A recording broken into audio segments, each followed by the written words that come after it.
Hello అండి, అందరికీ ఎలా ఉన్నారు? బాగున్నారా?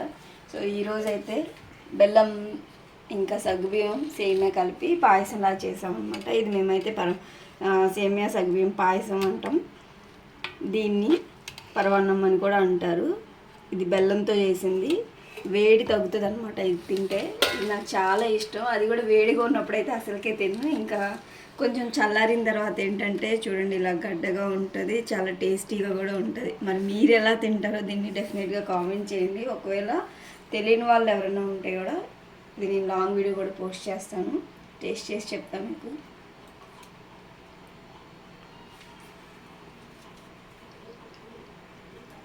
ఇది ఇష్టపడిన వాళ్ళు అంటూ ఉన్నారండి, అంత బాగుంది టేస్ట్. మనం పంచదార కన్నా కూడా బెల్లంతో తింటేనే కొంచెం హెవీగా ఉంటుంది. షుగర్ ఉన్న వాళ్ళు కూడా ఇది ఈజీగా తినేయచ్చు. హెల్త్ కూడా మంచిది. మనం ఓవర్ హీట్ అయినప్పుడు వేడి కూడా తగ్గుతుంది. నాకైతే ఇలా ఇష్టం. నేను ఈరోజు స్వీట్ తింటున్నా, సాటర్డే స్పెషల్. మరి మీరేం తింటున్నారో డెఫినెట్గా కామెంట్ చేయండి. ఓకేనా? Please like, share and subscribe my channel. Thank you. By by.